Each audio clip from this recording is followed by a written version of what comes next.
This is the future.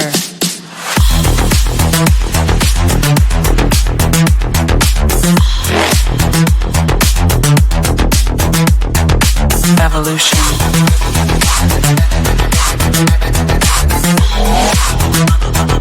This is the future.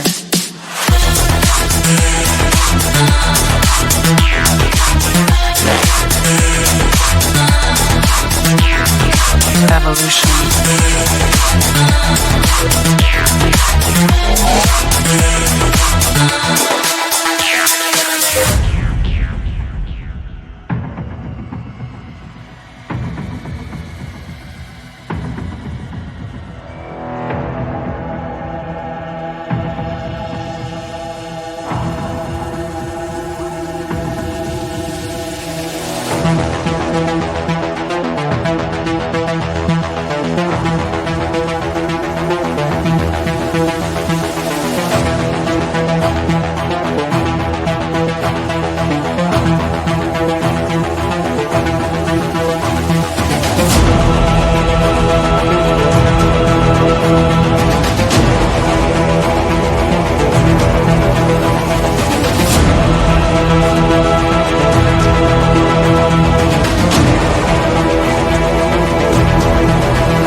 This is the future.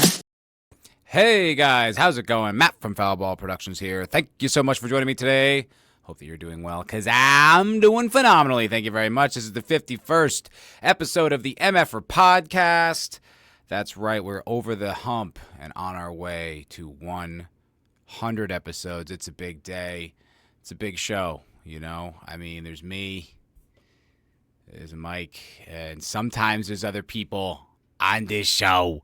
Well, thank you very much for tuning into this episode. Just as a reminder, this show is streaming on X, because I'm down with Elon, Rumble, and it's available anywhere you get podcasts. So if you find it, if you see it in the wild, you happen to be on iTunes, who does that anymore? But if you happen to find yourself there or on Spotify, just give your boy a 5-star review so we can get those numbers up and get a little more eyes on this program. But you know what? Just the fact that you're here is good enough for me. That fills my heart with joy. Joy. Remember the word joy? Boy, that was a big word. Up until it wasn't. Up until it wasn't. I have not been on the air since we got the good news. Since we found out that everything's going to be perfect from here on out, guys. No, smooth sailing, no problems. We got what we wanted. And there will be no hiccups. Everything is going to go according to plan, and that's a beautiful, beautiful thing. Last week, I had a pre-election stream with Zax. Great guy. We had a lot of fun. Streamed for about 2 hours. Talked a lot of stuff. I think some people liked it. I think some people enjoyed the show. Thing is, YouTube didn't. YouTube did not. They immediately demonetized the stream, where it remains demonetized to this day. Additionally, I got some new subs, because Zach is a generous guy, and he, raided. He set up a raid, so people that only know him and don't know me, come on over. I guess some people like me enough to press subscribe. That was wonderful news. Numbers are going up. Well, when the stream's over, or the next day, it wasn't when the stream's over. The next day, open up my little YouTube studio app, see the demonetization. That's normal. What isn't normal is about 10 subscribers were just eliminated, and then they just removed views. Like, the stream had over 100 views when I went to bed. And then when I woke up, they took away, 10. And then they took away, and they've kept it, suppressed. It's crazy. It's so crazy, the censorship that does go on, where you're just we said some fun stuff. We said some wild stuff, but we didn't go that nuts. We weren't. There's way crazier stuff that goes on this platform. But for some reason, I don't know, I guess I said some magic words that triggered the algorithm, or they haven't liked me for years, which I think is really more the case. I feel like they haven't liked me for years, because for years, no matter what I do, no matter what kind of content I put out, no matter how many eyes on it, yeah, it gets stuff goes up, and then it'll hit a certain number, and then it'll just slowly come back down, and then it'll stay there. It'll go back up and slowly come back down. It's such a futile effort. I honestly feel like I might start from scratch, with a new channel, which would suck because I've been doing this one for over 4 years, and I really like it, and I like all y'all. But I might have to, because it's just when you get feedback like that from the company, you're like, I don't know what else to do. I don't know what other decision to make. I have a lot of ideas. I've been toying with a lot of stuff recently. I found myself really gravitating towards wanting to do like more reviews and kind of like commentary on like films and TV and stuff like that. Like, I have a lot of stuff to say, and I yell it at anyone who will listen, but I don't make videos out of it. And that's stupid. Because I actually want to say those things, and I actually want people to listen to them. So why not just put pen to paper, spend, some hours making good content, and doing that. So I want to. So I might divide it up, right? I might do like maybe keep the sketches on this channel, do movie reviews on another channel, do the podcast on another channel. I don't know. I have to investigate my options. I know that's complicated, but I've been doing this for years, man, and it's like it's just. They hate me. I don't know what I did to piss them off, but that's the situation with me. Anyway, I guess speaking of which, get back into Trump and stuff in a minute, but speaking of which, the Penguin. Actually, you know what? Let's not start topics. Let's say hello. Right? How rude of me. Who's here?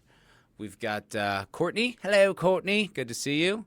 Low Spec Linux Laptop. Hail. All hail God Emperor Daddy Trump. Hail.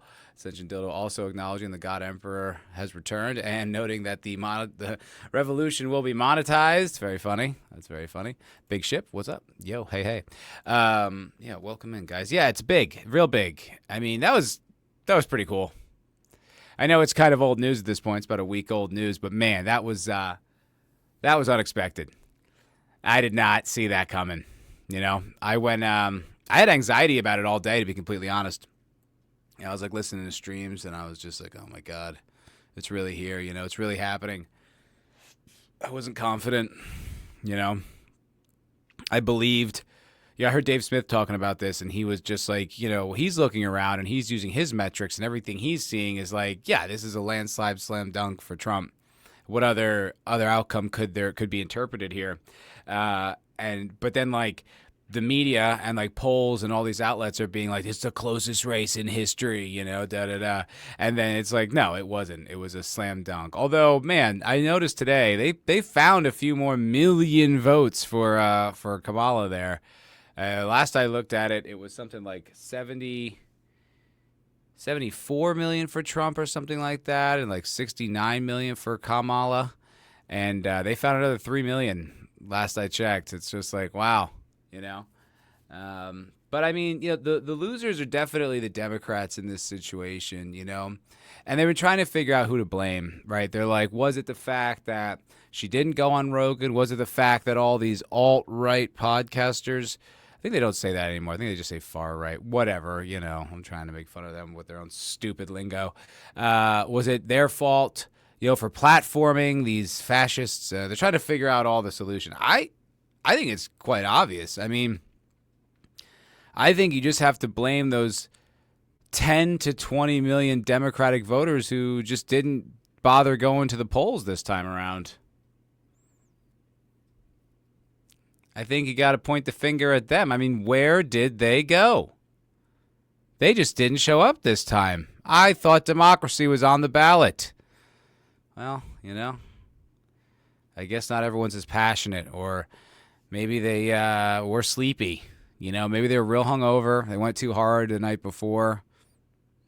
10 to 15 million people just sat this one out. Well, I mean, it goes that way sometimes, It's hard to predict these things. They're very intangible and amorphous. But, yeah, I just think if, you're looking to point the finger at anyone, Democrats and liberals, I think you should find those 20 million people and berate them, if they're alive, that they should have showed up and voted. That's just my opinion. That's just one podcast or YouTuber's opinion. Don't take it too seriously. Don't take it too seriously. Senchadillo says, I didn't see the popular vote coming.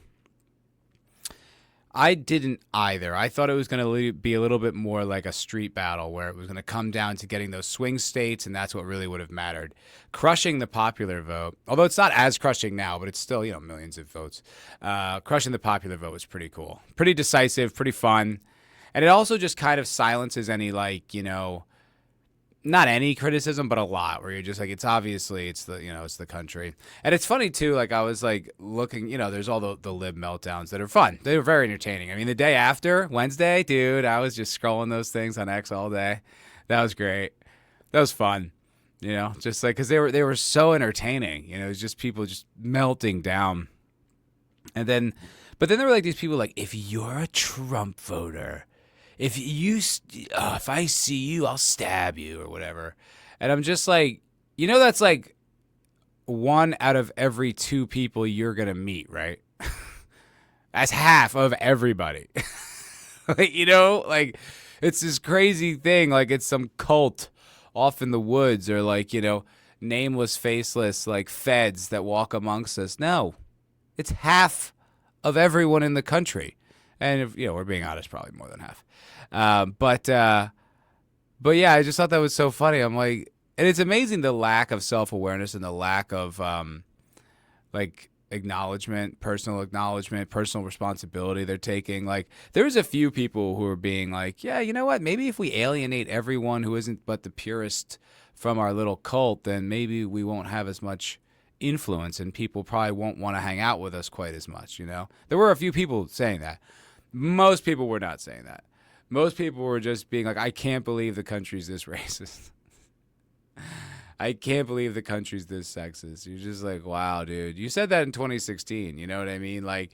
So if that's what you really think is wrong, you know what I mean? If that's the problem, why would just kind of yelling that at people be the thing that would save you from the next time? Right? If they're so sexist, it's all right, well, maybe you should just start pandering to their sexism then. I don't know. You're catching L's. You're collecting L's. But Senchadillo said, this is mid-century Germans' fault, obviously, and don't forget the sexism. Yeah. Yep. Don't forget that. Whose fault was it that paying Meg Thee Stallion $3 million to twerk didn't work? Yeah. Well, there was just... the whole campaign by Kamala Harris was the same as those events. They're just hollow. They don't feel real. It just feels like that's what it has to be. It's just when the Avengers, we were showing it last week when the Avengers came out and said we support. It's just yeah, I mean, we know that, There's no surprises here. There's no passion. There's no excitement. There was passion behind Bernie. And there was passionate discussion about, Obama. I remember the second time, or no, I guess it was the first time when Obama was running against McCain and he got Sarah Palin. And I remember listening to a conversation or just listening to Matt Damon talking about it. And he's just if she's a 6,000-year-old Earth person, we can't have that. That's crazy. And it was and I remember being yeah, such a reasonable take. And now it's just over that time, the Hollywood and the media have just shifted so aggressively left. It's just kind of yeah, we know what you think.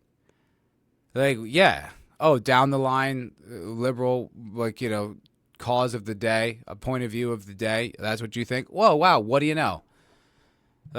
You've extricated everyone who disagrees with you. Myself included, you know what I mean, from that state. But literally, I mean, just anyone who you encounter who you disagree with is just they're shunned and forced out. And, even if they don't voice their disagreements or something like that, they're made to feel like they can't. And it's just yeah, we know what you think, Hollywood. Those endorsements mean nothing. Even, when you have fun people come on, Hulk Hogan, it's that's great, but I don't care who Hulk Hogan votes for. You know what I mean? It means it's never going to sway my vote. I don't care. It's nice to have your opinion validated, I guess, but it's never going to sway me. So I don't know if it sways anyone else. I can't imagine it sways them too dramatically, but I don't know. Apparently people still think celebrity endorsements matter. I don't think they mean shit. I don't think they mean shit at all.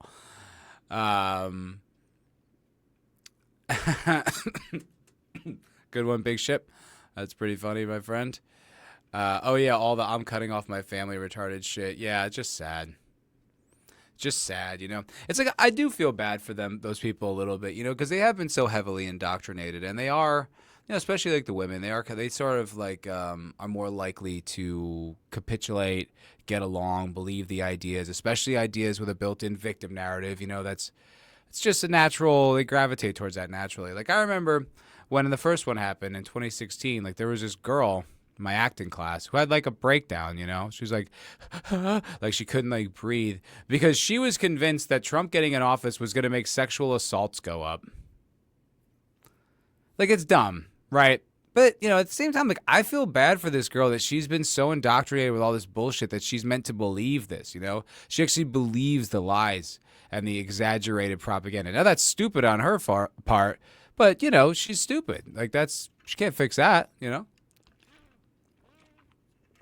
So I do feel bad for these people, you know, spinning up impressionable, young, vulnerable women just so that they'll, you know, activate. But it's kind of funny. I mean, they should really stop doing that because I think like the more like young women get politically activated, like the more everyone else is just kind of apt to just disagree with them like reflexively. It's like, yeah, that's what girls think that. Like Taylor Swift, girl. All right, well, I don't think whatever they think. I don't think that. I think they should stop trying to radicalize, you know, the young women of America because they're just easy to dismiss, to be quite honest, you know. They're very loud, aggressive. They don't have like intelligent arguments. Everything's very emotion based and sort of like, you know, our side versus your side kind of arguments. So it's not really helping the Dems, honestly. You should go back to courting people like Joe Rogan, but you won't do that. You won't do that. No, you won't. The Big Ship. Moxie found a subset on X where they were advocating for women to murder their husbands. Whoa, really? Via poison because, whoa, that's crazy. I saw some wild stuff, man. I definitely did. I tend to think like there's this Twitter account called Reddit Lies. I tend to feel like a lot of those aren't real. Like whether people are just trolling or putting up like, you know, more exaggerated thoughts or just straight up bots from other countries, you know, putting up like genuine propaganda. I tend to feel like it's not all real, but this might be. I don't know. That's friggin' scary. Nadia, I can't support any anti-penguin talk. We'll get there. Century Dildo, Bernie is weak and retarded, but he was a populist. Dem Inc. can't have that. Yeah, and he probably, you know, I think he's dumb and his beliefs are stupid and they don't work. Like, it's like all they want to spend more on healthcare. It's like, no. We already spend more on healthcare in this country than we do on the military. Obviously, just spending money doesn't work. You know what I mean? We should have, with that much money, we should have access. We should all, like, Americans should just have, like, basic, like, health, you know, like, ER trips or, you know, just, like, minor stuff, like scrapes, bruises, little, you know, medication. That should just be covered with all that money. I mean, that's more money than it takes to, like, feed and, like, mobilize and buy all these armaments and bombs and aircraft carriers. Like, you know, we could do all that. And then, you know, and all that money, too, by the way, veterans get health care. I think that comes out of the military budget. I don't think it comes out of the health care budget. So it's like they get all that health. And then you spend more money on health care in America, yet, like, where's it going? Who gets that? You know, it's just so poorly run. And they're just like, we'll do more. It's like, do less. Please do less. For Christ's sake. Please do less. Hello, Zax. Good to see you. Good to see you, my friend. Manolo here. Manolo Rivera. Hello, greetings. But to that, this was just announced very recently in the past hour. This is posted by Elon, but it comes from the Trump-Vance administration. A statement from President Donald J. Trump. I am pleased to announce that the great Elon Musk, working in conjunction with American patriot Vivek Ramaswamy, will lead the Department of Government Efficiency, Doge. Together, these two wonderful Americans will pave the way for my administration to dismantle government bureaucracy, slash excess regulations, cut wasteful expenditures, and restrict federal agencies, essentially to the Save America movement. This will send shockwaves through the system and anyone involved in the government waste, which is a lot of people, stated Mr. Musk. It will potentially become It will become potentially the Manhattan Project of our time. Republican politicians have dreamed about such objectives of Doge for blah, blah, blah, blah. Okay, it goes on. But the point is, they're doing it. They're doing the meme, which is very Elon. It's very Elon. It's very Elon to have, like, a really, just rudimentary joke and run with it. Like, we're really going to have, like, a part of our government that's a meme troll. Look, funny. That's funny, I don't know if it should be, like, enshrined in the federal government, but that is funny. But regardless of whether it's funny or not, that's awesome. Like, that's one of the biggest things that I was excited about with this, potentially with this administration, is excess government spending. Like, it's gotten way out of hand. Like, the conservatives have talked about that for a really long time. But, like, when you look at the trillions and trillions of dollars of the national debt, and the fact that now we pay more interest on the national debt than our it's just like there's just so much money just being bled from this country that it will eventually come home to roost. I mean, there's no way you can outrun that forever.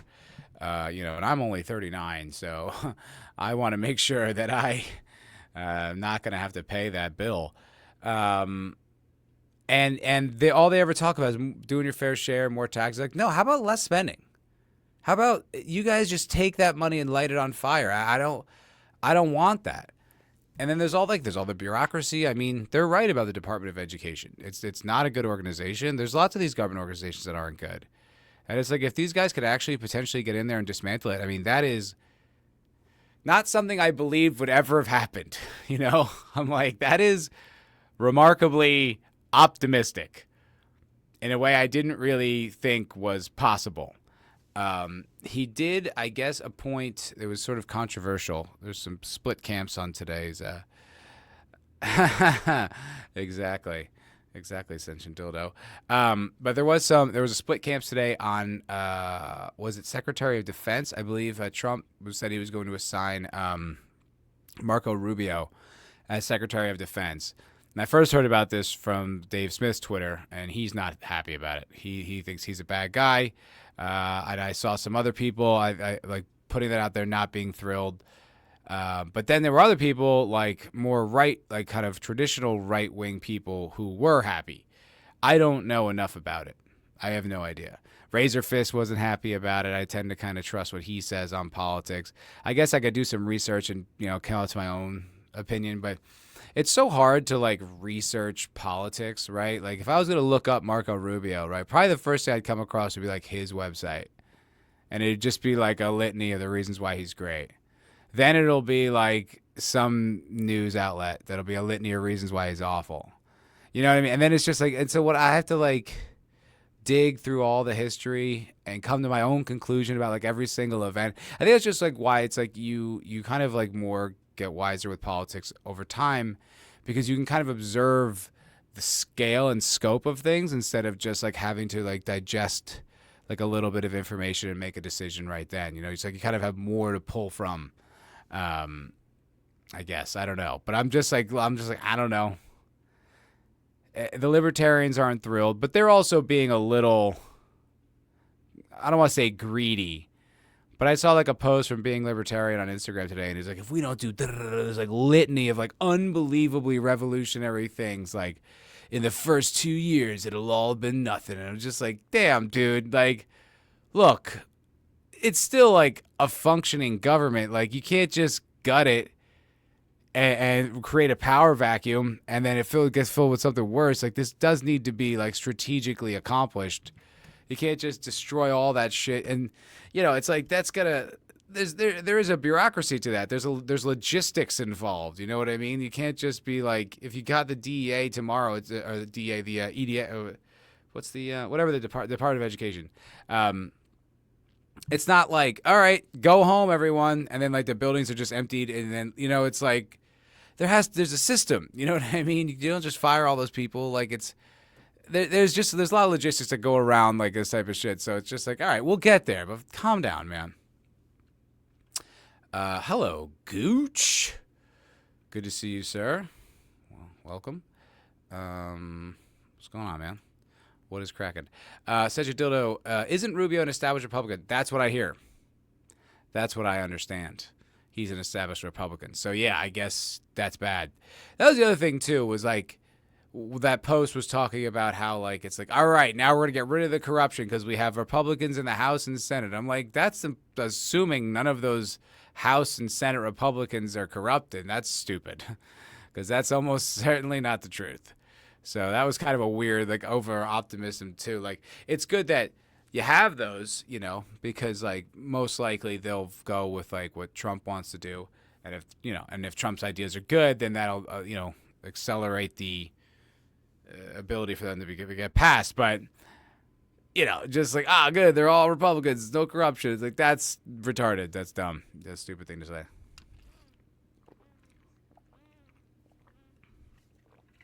Doesn't Rubio flip-flop a lot? I guess this is what I heard. I don't know. I don't know much about him. Really, all I know is Trump calling him Little Marco.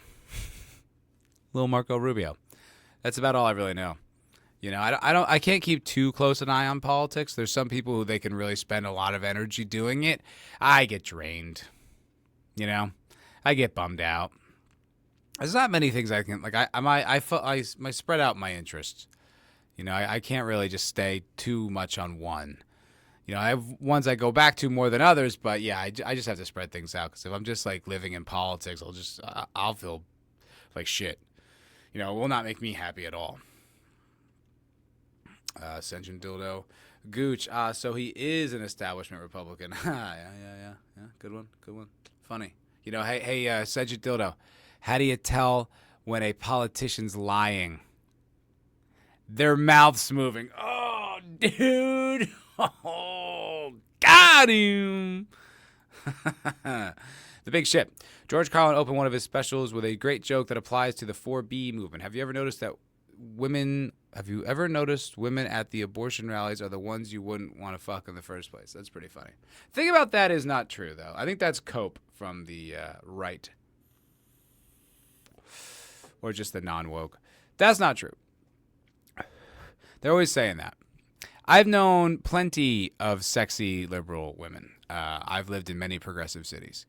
And actually, generally, women just on the whole are progressive. They tend to be more liberal. You know what I mean? Like, especially young women, which, you know, let's face it, they tend to monopolize the sexy demographic.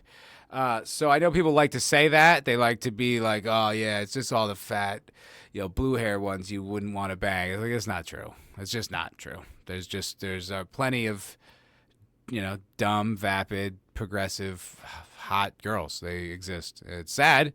You know, it's disappointing. It makes dating in progressive cities tough. You know, it's taxing. We'll see how this goes, though. You know? I mean, I want to believe things will change, you know, but they fought so hard the last time to, like, make it very unpleasant to be alive, you know, during the Trump one. You know, that's when all the gay shit with the movies and TV and comic books and video games, when it really started to kick off. So it's kind of like, I mean, it was coming before that, don't get me wrong, but that's when it really ramped up. But, you know, it doesn't feel the same. You're having the meltdowns on Instagram and Twitter and TikTok and all that, but there's no march. There's no pussy hat march. You know, there's no, like, it just doesn't feel the same. I think people just feel beaten, but I don't feel like they're explosive. It really might move a lot of people away from politics, you know. It's kind of like that disillusionment I felt like after the Bush administration won, I felt very disillusioned, and then after Obama won, I felt very disillusioned, and I kind of just moved away from it for a while. So that might happen, and that would be good. I think that would be good for most people. It's just kind of not really dwell on this type of stuff and just kind of focus on being like a nice, pleasant human being instead of raging activist lunatic. I don't know. Most of those meltdowns look performative to me. Definitely. I thought that same thing. Some felt more authentic than others. Like that one black girl screaming in the car, that felt very real. She seemed very upset. I noticed she had a very big mouth. I couldn't help but notice that she probably gave really fantastic head. I just couldn't help but notice that from her screaming. I can't imagine she would have liked to have heard that from me at that moment, but it was just something that I was observing. But there were some that felt like, yeah, like they're just kind of playing it. And then there was also ones where you're like, oh, you're just crazy. You know, you could just kind of feel the crazy underneath it. The freakouts were just for clicks this time. Yeah, you know, some were not. Some were not, you know. I think, yeah, it's like, but it was just fun. You know, it was fun. It was the day after in Austin, like when it was pretty much, it was clear. Woke up, everyone's got the great news.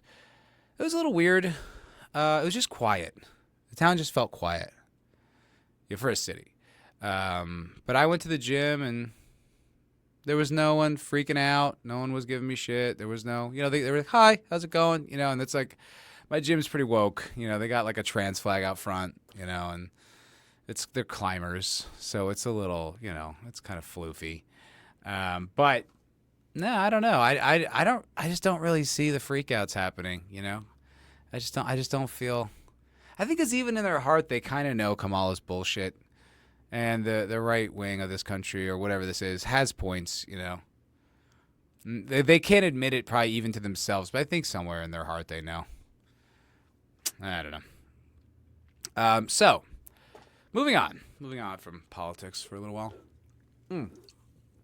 Actually, one last one that's connected to the Trump administration. So we talked about this like a few weeks ago with the Tony Hinchecliff Puerto Rico joke, which, you know, people were like, could have cost. Shane had the funniest line about that.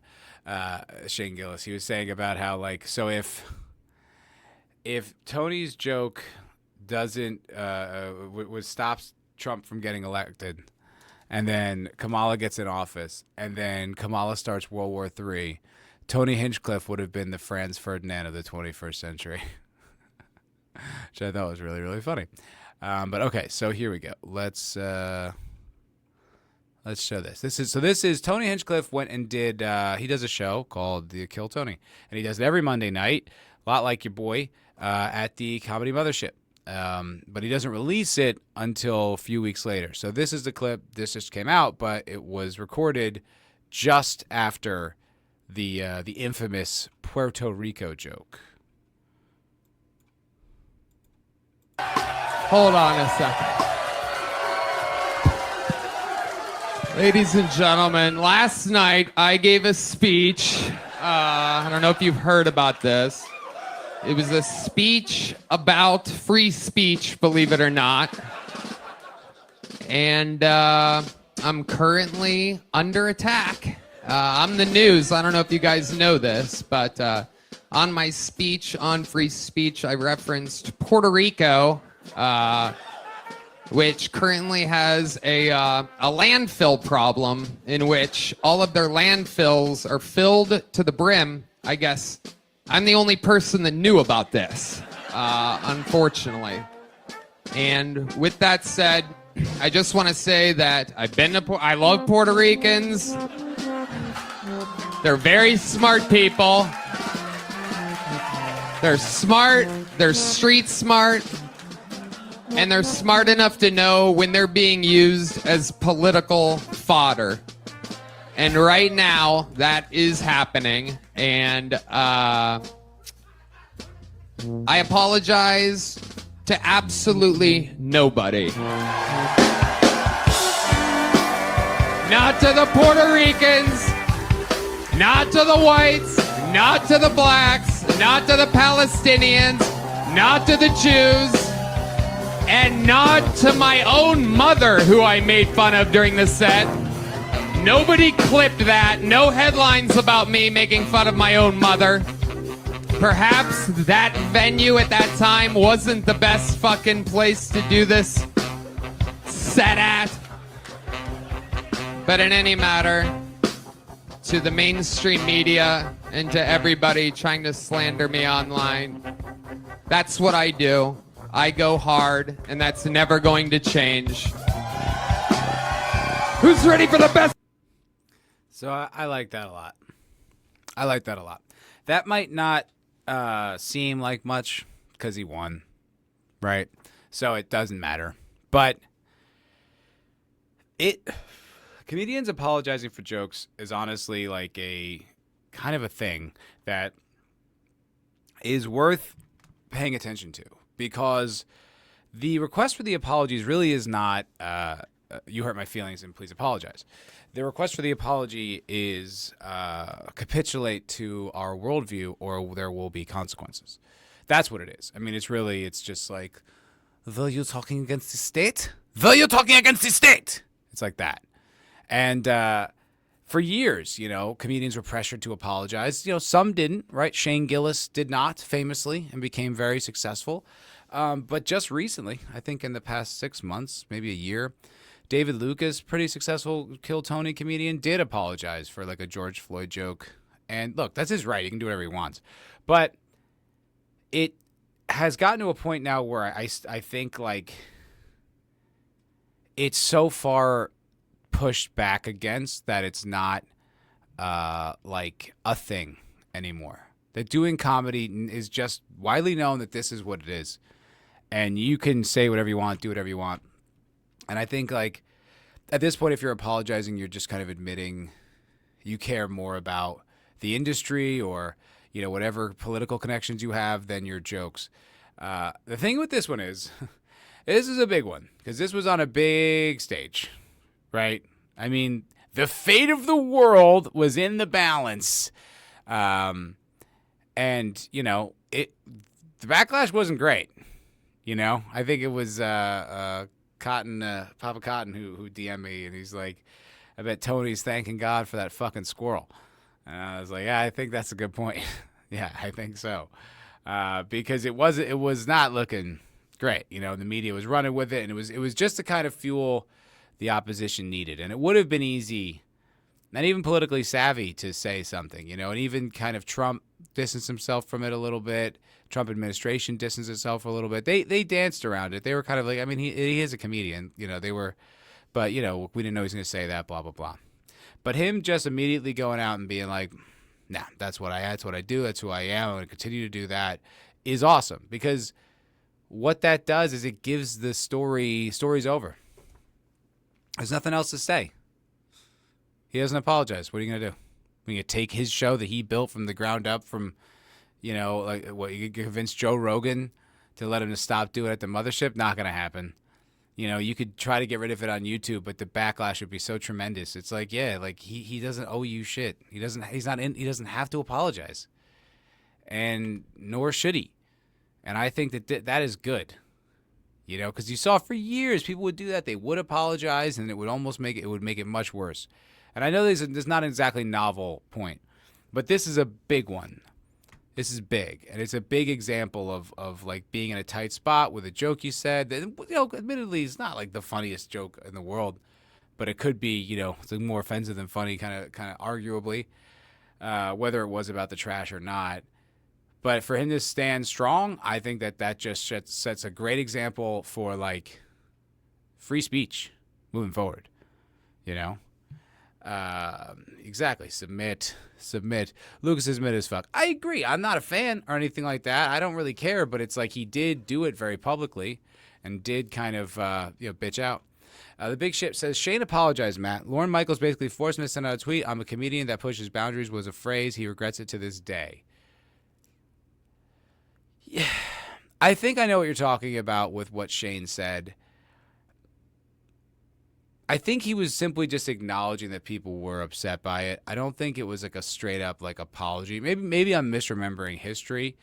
But I thought my understanding was that like Shane had to do a bunch of stuff, and maybe maybe you're wrong. I had a different understanding, but let me just look that up and just see.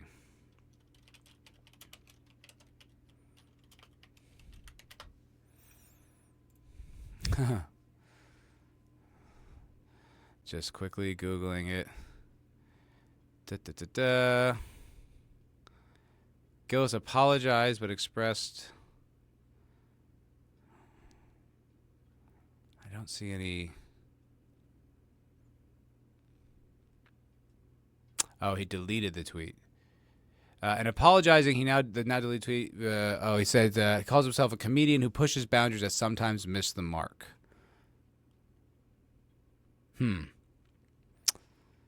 Well, maybe he did apologize. Fuck, Shaney's a pussy. What a bitch. But I unsubscribe.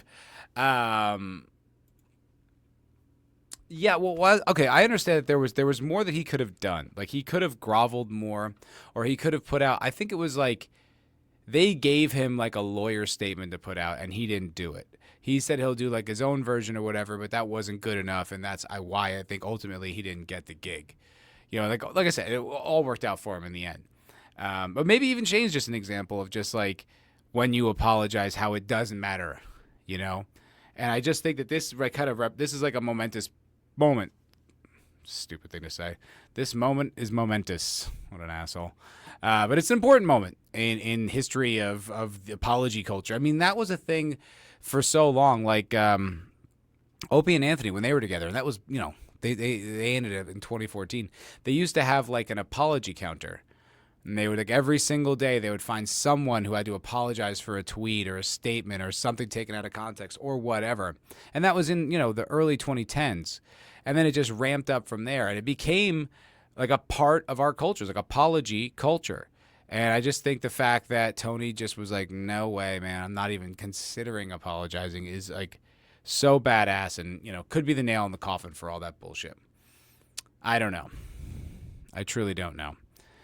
There was one thing, man, I've really been talking about this topic longer than I expected. There was one more thing I realized I did want to talk about, and it was something that Trump said when he first, one of his statements that he put out. And I was like, you know, rather drawn to it because, like, you know, you guys know me from YouTube, right? You know me from, you know, and I bro, you know me, bro. I don't censor myself at all, dude. I'm always coming off the dome. No conception of consequences, baby. Pew, pew, pew. Shoot from the hip. Badass guy. But I do like to speak my mind. I do not like to feel, what's up, Jamalema? I do not like to feel stifled in any way. I don't think what I'm saying is crazy, but I think I should be able to say crazy shit if I want. But, you know, even last week, like, just, I don't think me and Zach said anything that was outside the lines necessarily. But anyway, you know, they demonetized my stream, removed subscribers, you know, like got rid of views on the video itself. You know, it's definitely censorship for whatever reason, why they feel, you know, a channel with 1,700 subs needs to be fucking, you know, censored, but they do. And this was something that Trump said about that very subject. So it's near and dear to my heart. And I won't play the whole video. Obviously, it's 6 minutes long. I think it's only like 20 seconds I'm going to play. We just don't have a free country. It's as simple as that. If this most fundamental right is allowed to perish, then the rest of our rights and liberties will topple, just like dominoes, one by one. They'll go down. That's why today I'm announcing my plan to shatter the left-wing censorship regime and to reclaim the right to free speech for all Americans. And reclaim is a very important word in this case because they've taken it away. In recent weeks, bombshell reports have confirmed that a sinister group of deep state bureaucrats, Silicon Valley tyrants, left-wing activists, and depraved corporate news media have been conspiring to manipulate and silence the American people. They have collaborated to suppress vital information on everything from elections to public health. The censorship cartel must be dismantled and destroyed. So that's all. I mean, just that is dope. Hello, Brahma Bull. I disagree. I do not feel I need to be censored. I feel the public has a right and the privilege to hear my searing insights. Okay, pal? Good to see you, buddy. Hello, Jamalama. Oh, I already said hello to you. I'm not saying two hellos. That's crazy talk. But that's dope, right? Like, if that's even on the table, that's amazing, right? YouTube's a private company. They can do whatever they want. It's up to them. Although it does get into that kind of gray area. It's like, well, you're not a publisher, right? It's like, so then how come you can decide what can be on your platform and what can't be? But anyway, that's awesome. if that's even mildly on the table, if we can like get to a point where like, not that it becomes illegal, but it's just kind of like you can, like you said, dismantle that bureaucratic apparatus that does reach out to these groups, that works with them. You know, I mean, the Twitter files proved how much like the FBI was directly working with Twitter, quite frankly, for both administrations, but to censor dissidents and things that they didn't want out there. Hunter Biden laptop is the most glaring and obvious and well-publicized example, but that's real shit. And it's like, if they can, you know, if they can get rid of that, hey, man, maybe my channel actually will go up. You know, maybe I'll reach that 1,800, that coveted 1,800 mark. I've been missing for 3 years or whatever. But yeah, I thought that was interesting. I really did. Senjo said, yeah, Trump should go after their publisher status. Well, if they're going to keep this shit up, you know, they're going to keep this shit up. I don't know. It's you know, it's just, you know, we know why it sucks. And I think we're all pretty much in agreement on that, why that's gay as hell. Anyway, now I'm finally done with politics, 47 minutes in. So I finished watching The Penguin last night, and I saw like all the, you know, some names on Twitter, Mahler, Nerdrotic, everybody, it seems, that I follow who talks about content kind of universally loved it. And I kind of didn't. I did really like it, but there was something off. Something in the core of that rubbed me the wrong way for kind of a while.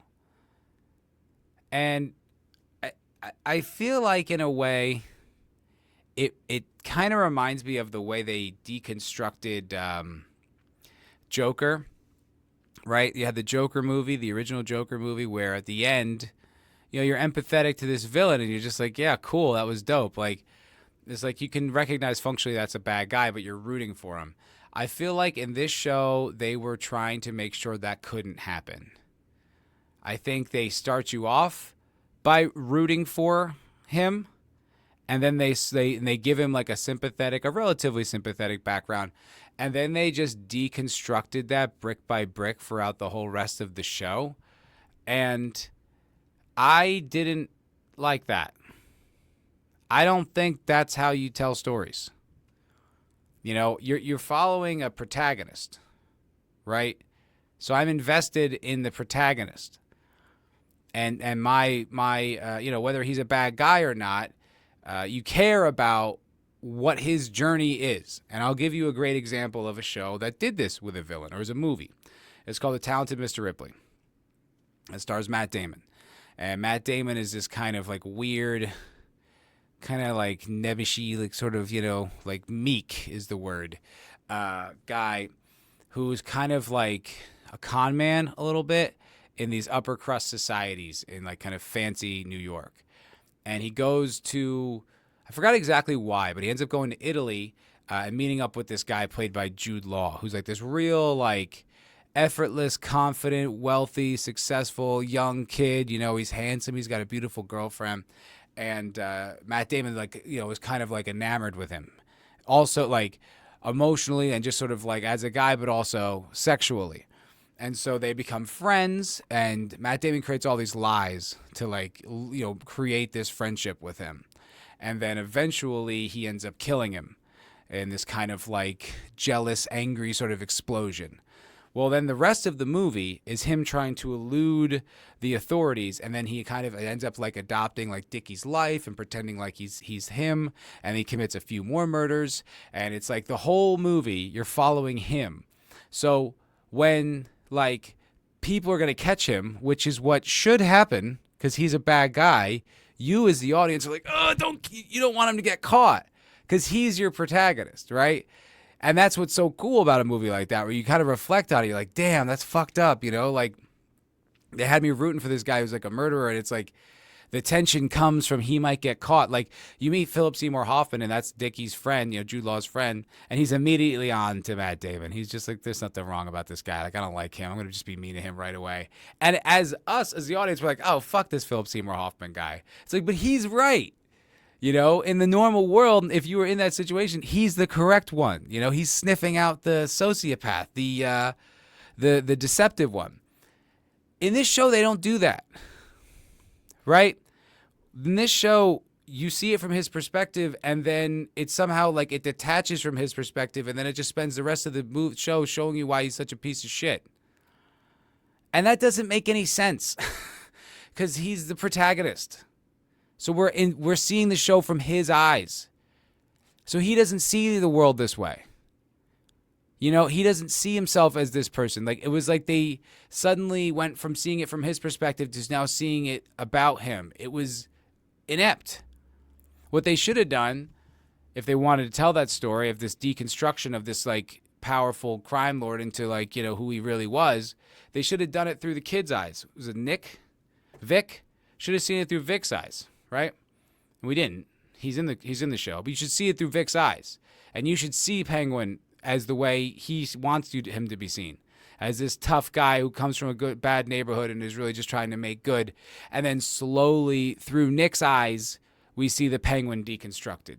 But it doesn't make any sense to see the Penguin deconstructed from the Penguin's eyes. That doesn't track. How he already knows who he is. Like, it doesn't make any sense. It was just, there's something about that whole show and structure that really struck me as odd. As also, like, I didn't like that Sophia was purely good. You know, not purely good, but, you know, had much more pure intentions. And the Penguin was just a bitter, selfish, cynical, lying little worm. And it's like, it's fine if he's that character, but he's our protagonist. So then why did we follow him? If he's just an irredeemable worm, then what are we following him for? It doesn't make any sense. I know you guys are teasing me in the chat there, but I think I'm correct about this. I think there is something about this portrayal, this storytelling mechanism that is off. And I'm going to get into it. I want to do like an extended review about it and really kind of break it down, because I think there's something manipulative about this show. I think there's something inserted into it that's wrong, that's off. And it was really bugging me the past few weeks. And then I see, like, on Twitter, everyone's just like, oh, that's how you do it. So I'm like, I don't think so.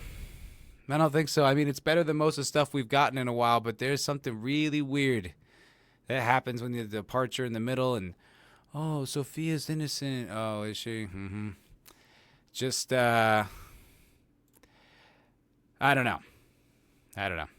So the season ended. Might check it out now. Yeah, I mean, I still think you should check it out. I do still think it's a good show, but there's just something fractured in it. There's something where it's not divorced from the message. It's not just a purely good storytelling show. There's something about it that's wrong.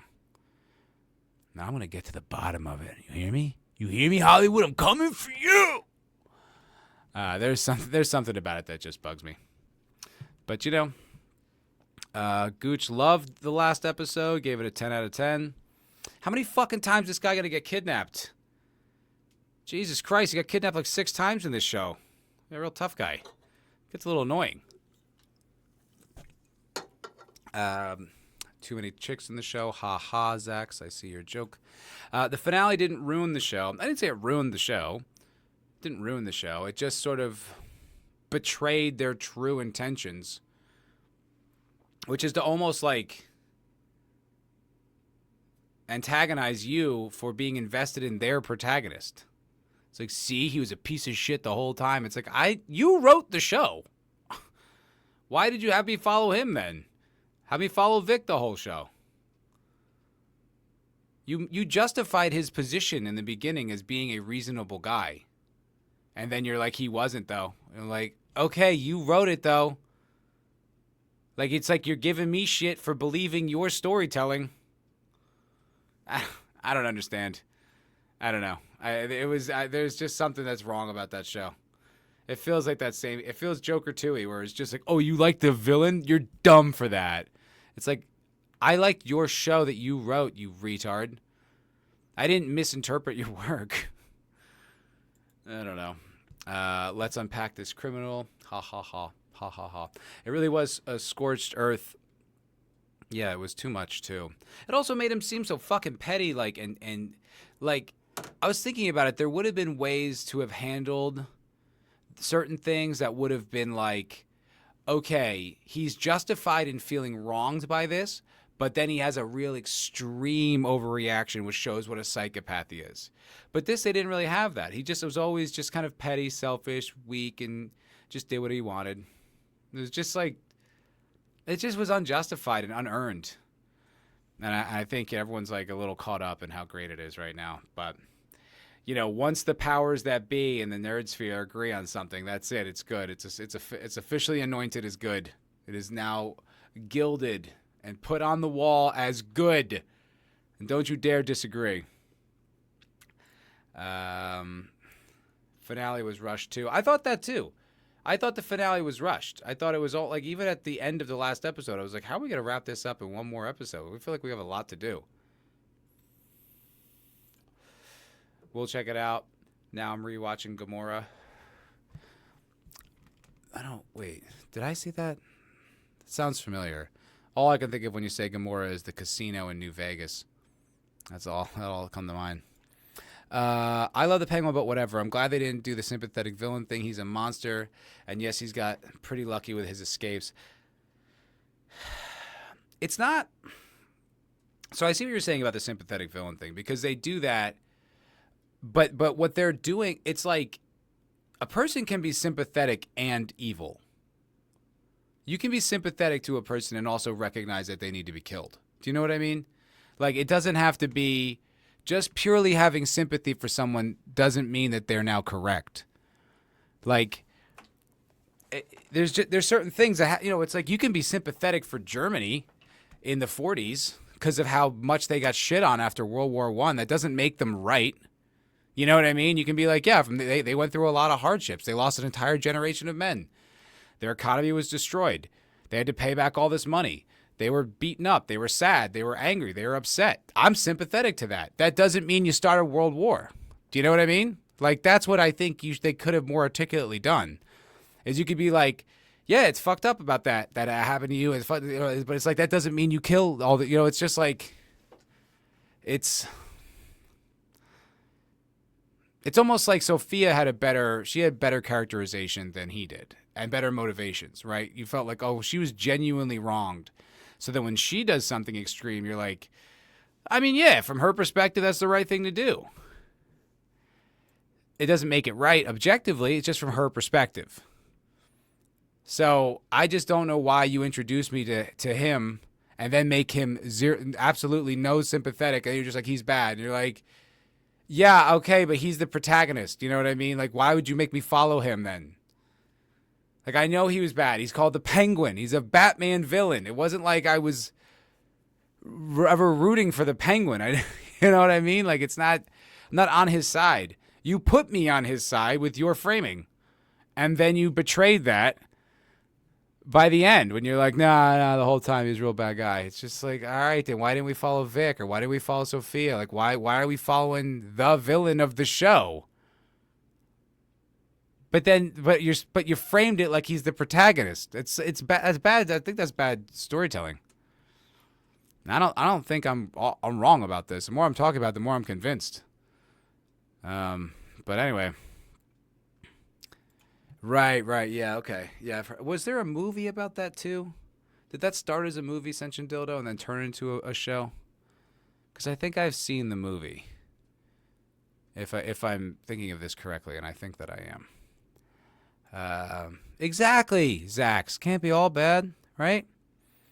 I don't know. Do you guys think I'm crazy about this one? Am I off? Am I wildly off base on this? I just feel like that was manipulative storytelling. It was like, hey, care about this guy. You shouldn't. He's bad. It's like, okay, you told me to care about him. I don't know. There was a movie, yes, it's all based on a book. Okay, cool. Yeah, I've seen that movie. I don't remember it, but I do remember seeing it. Huh, there's a show. Well, what do you know about that? Anyway, I'm going to work on a review of that show because I think it's worth my time. Also because I was so invested in the show, and then I just kind of slowly became more divorced from it. So I think it's going to be thorough. I think I'm going to go back and rewatch all the episodes and take notes and try to deconstruct it in a way that makes sense to me. Because I couldn't really put a finger on exactly what the hell was bugging me about it, but it was bugging me for like a few episodes. But I don't know. I should say making the villain sympathetic for the purpose of mucking up the morality, blurring the lines between good and evil. Yeah, like the way they did it with all those Disney movies where they do that. That's stupid. That's dumb. Because then they just make him the hero. It's like that town of Mr. Ripley is such a good example because you are so invested in his story and you have sympathy for him, or empathy, whatever. And you want him to succeed, but also at the same time, he's evil. So it's like objectively, he's a bad guy. So it's like, but you didn't betray your storytelling framing by halfway just selling him out, right? You started telling a story about him.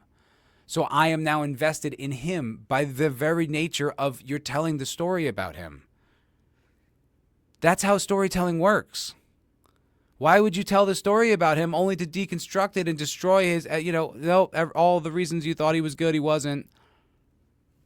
Okay, you told me to think that. I didn't come up with that on my own.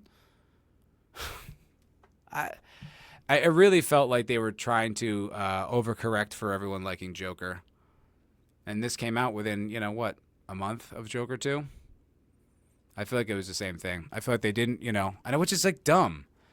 It's like people like villains, good, like a good villain, people like it. It's like, and you love to hate them. It's like, I honestly, I don't know. I think I'm just surprised that everyone's just like, best show ever. That's how you do it. I'm like, everyone thinks this? Really? Why am I like so convinced that there's something very off about this? Anyway, dude that wrote that book is still under police protection. Whoa, shit. Damn, that's pretty scary. I guess the mob's probably still pretty real in old Italy. And I totally see merit in your argument. I appreciate it. Stick to your guns. All good. Thanks. Thank you, Jambalama. Much appreciated. Play this clip. Now listen, Sentient Dildo, you have a history of sharing certain clips with me that, might not be the most wholesome content, you could argue, or it literally just be straight up making fun of me. Oh, and this is from that show, but this is a clip from a show. I'm gonna get knocked. They're gonna hit me. I'll play it a little bit. I'll play it a little bit, just a little.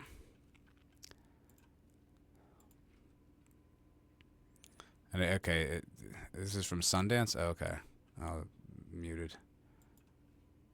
I don't want to get nabbed.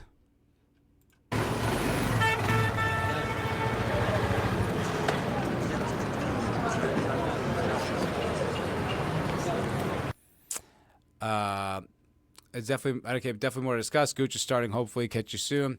Fucking A, man. Thanks for being here. Tell what up, Gooch. Yeah, I'm very curious.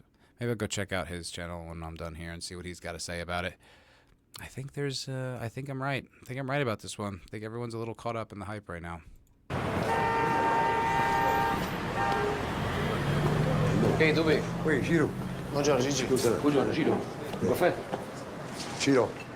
Just have to pause for just a minute because I don't want to piss off YouTube, They hate me, so I don't want to do anything to put me on their shit list. They really got it out for me. I don't know why I'm such a good guy. Ciro, faccio con te. Che sono venuto a fare? Gesù. Sta scritto tutte cose nuove. Ciro, scusa, posso permettermi di chiederti un favore? Parlo, dov'è? C'è sta uno po'.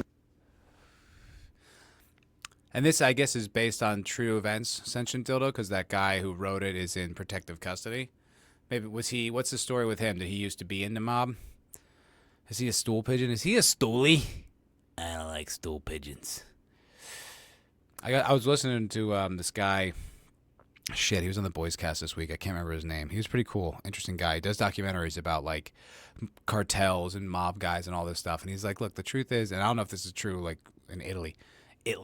But he's like, Americans, they all rat. Everyone rats. It's like, it's not what it used to be. And you don't get, whacked out for ratting anymore. It's just not the same. It's just not the same. Play a little more. Di mia moglie, no? È un buon guaglione, però...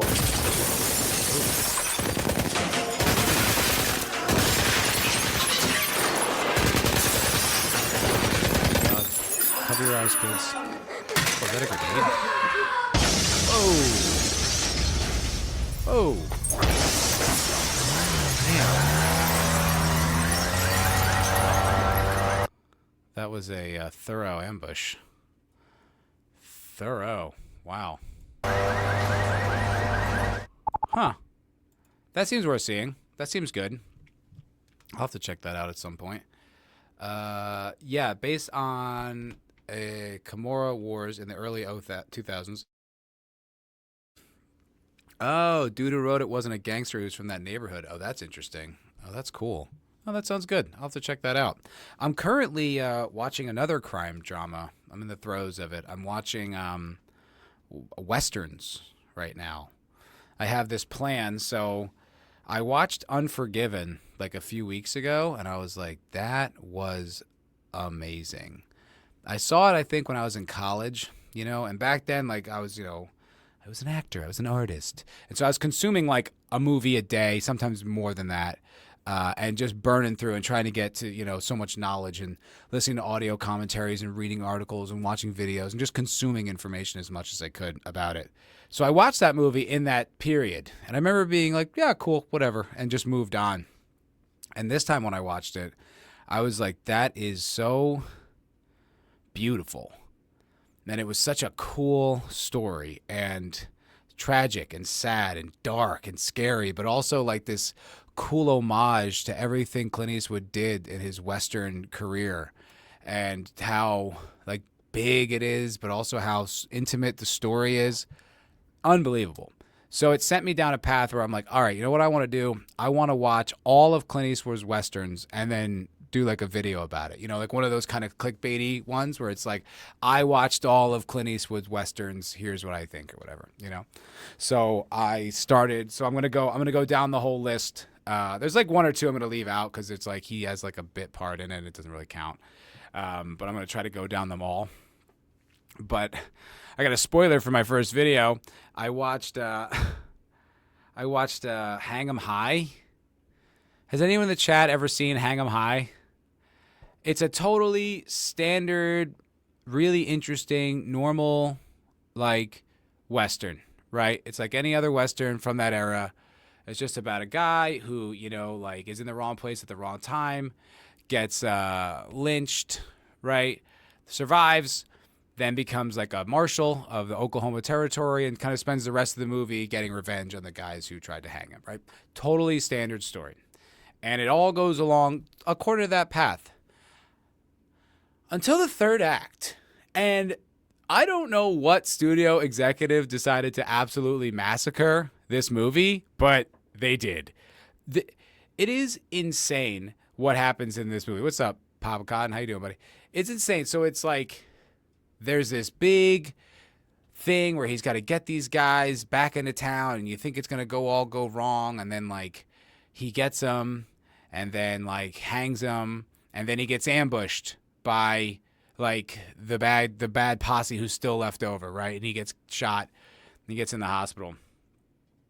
And then out of nowhere, completely unprompted by anything, in the middle of the third act with like 15 minutes to go, they just introduce a romance out of the fucking blue to a woman that he had spoken one word to. And then they're like on a picnic. And you're like, what the fuck? What is going on? And he's walking around. He's fine. He's on a picnic with this girl. He tries to kiss her. There's been no established backstory with these two at all, except for literally one scene where they interacted. And now it's all like this weird saccharine love story. Then it starts to rain, and he just suddenly is like, oh, and is so faint she has to bring him inside, and then they like hook up. It was fucking crazy. And then they go back to like, well, I guess we should resolve the whole story that we've been telling this whole movie where we, kill the bad guy. And then he just approaches a house we've never seen before. They never established how the hell he even knew where that house was, and then he just ambushes it and kills everybody. Movie over. I was like, what the fuck was that? It was the most bizarre departure from like what was a totally normal, totally consistent, reasonable Western story structure for like the most insane left turn in a movie I've maybe ever seen. I couldn't believe it. I was like, what? Like I was like yelling out loud to my TV. It was absolutely insane. So that is going to be probably my first video in the Western canon of all of Clint Eastwood's Westerns. I'm excited to do it. So it's a genre I don't really know much about and I don't really watch. So pretty excited. Speaking of Westerns, so I don't know how familiar you guys are with the show Yellowstone. Kevin Costner led. Basically, soap opera for guys. I think is a way to put it. It's a cool show. It's fun. I do like Yellowstone. I really find it very interesting. They poke fun at libs, which I love. I love when they poke fun at the libs. But they basically kind of make them like the butt of the jokes every once in a while, which is fun. And the thing is, like when you watch the show, just watch it with the knowledge that it's like kind of ridiculous. So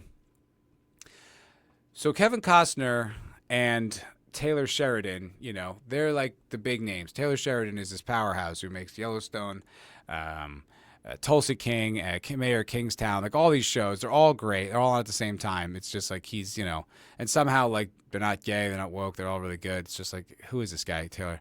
And he's a good actor too. He actually shows up in the show. Well, kind of famously, as Sentient Dildo points out, there was a big departure, some disagreement. It never really came out with what it was, but Kevin Costner was quoted as saying like Taylor Sheridan like thinks he's God or something like that, something to that effect. And I guess I don't know if it was Costner's like ego or if Kevin Costner like always wanted to do this, but he did that his own epic Western, right? That I don't even remember the name of, that came and went and flopped. It was supposed to be like this gigantic epic that's like 3 parts and 8 hours long or whatever, and no one gave a shit about it.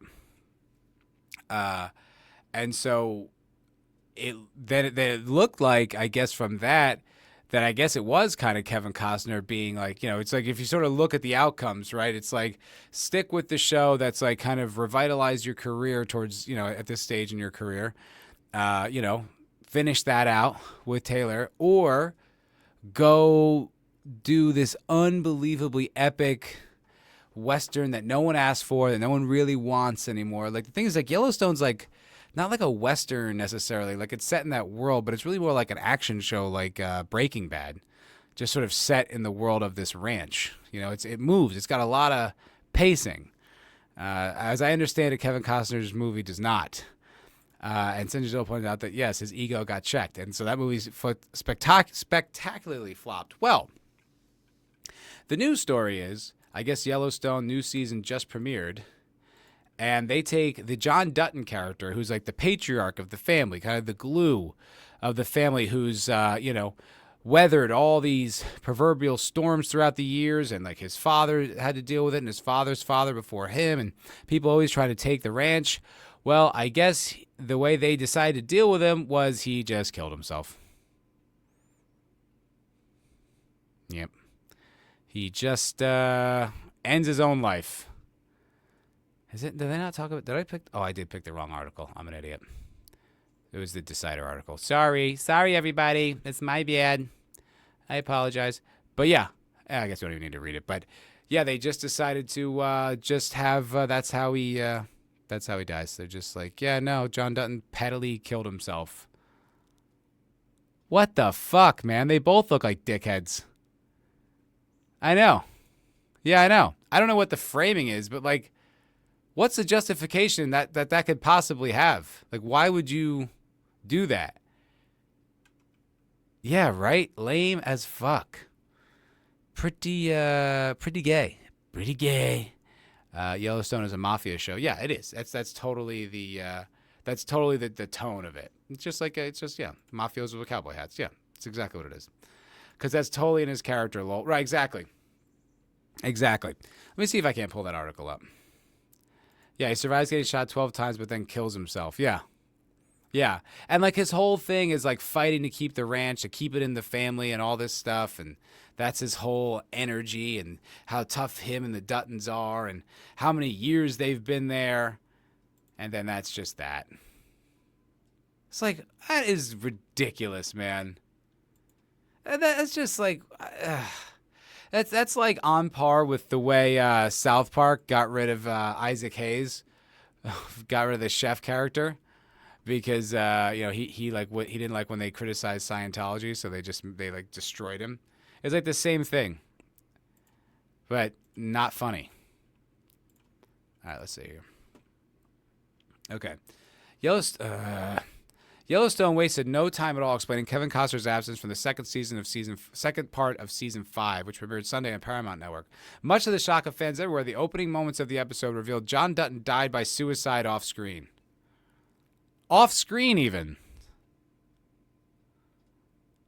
He doesn't even get to do it like a scene. There's no dramatic. He just kills himself off screen. Nah, he's dead. Wow. Costner, who exited the show during its 2-year mid-season hiatus, addressed his character's fate today in an interview with SiriusXM's The Michael Smerconish program. Why don't you just call it Michael Assay? Oh, my word. Costner admitted that he didn't know it was actually airing last night. Sometimes I just feel like a passenger in my own life. You know, there's a lot going on, he told Michael Smerconish. So, no, I found out about it actually this morning, actually. He explained that he was not aware that the shocking death was in store for his character, though he suggested a couple of possible endings for John over the years. No, I didn't see it all. I heard it's a suicide, so that doesn't make me want to rush out to go see it. Nah, that seems pretty boring, but... Yo, what the fuck, dude? That seems pretty petty from Sheridan. Yeah, it totally is, dude. That's just maybe they're like the differences were irreconcilable, and maybe he started insulting his wife or something like that. But it's like you guys just got to figure it out, Or I think even the other move would have just been to straight up recast him. Yeah.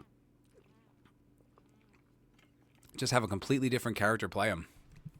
That's an option too. I don't know, but that is so lame. It makes me not really, like what Costner says, like I don't really want to watch the next season. Yeah, another show I won't be going back to, right? It just makes me not really care. I'm just kind of like, all right, well, whatever. I don't care. Like, I really enjoyed my time with the show, but if they're just going to be that, like, cheap with the character that you're invested in, that you care about, they're just like, nah, he killed himself. Off screen, even. I mean, couldn't he have been, like, something more, like, fair to the character? Couldn't he have been, like, out? Like, wouldn't it have been really interesting, too, if maybe, like, someone killed him? Right? Like, some leftover like member of a faction that they thought they wiped out, but they didn't. There's all those dead bodies in that canyon, right? So it could have just been someone related to one of those dead bodies or something like that. Like there's just so many options you had other than he just kills himself off screen. He could have been bucked from a horse, like the way his mom died or his wife died. I mean, like something like poetic like that. Like it's just so cheap and weak, and really just it's kind of like the last season of Game of Thrones. It just kind of undoes everything that comes before it now. You're just like, oh, well, that sucks. Whatever. Folks, that's going to do it for this episode of the MFer Podcast. I really appreciate y'all spending the time with me this evening. It was an absolute hootenanny. You guys are great. Sorry about not being here yesterday. I had a prior personal obligation, so I couldn't do the show. But next Monday, I will be back, and I will be joined by none other than 32 Flavors of Nick Weiser. Yes, he's coming on, folks. He's going to make it this time. We're going to do it. It's going to be awesome. It's going to be huge. It's going to be super fun. So make sure you come back next week to see me and Nick Weiser have an absolute ball on this channel. They could have made him a victim of bear attack, played on the whole man or bear shit. Yeah, there's so many things they could have done. That is really, really, really gay. But yeah, thanks guys for watching. Really appreciate you guys. Don't forget, follow me on my socials. Follow me on X. Follow me on Instagram. You know, go to one of those podcast sites. Give them a 5-star review. Let them know you love the show. If you could. If not, that's cool too. Really appreciate you guys watching. Have a great night, and I'll see you guys next week. Ta-ta! How's that for a slice of fried gold? Yeah, boy!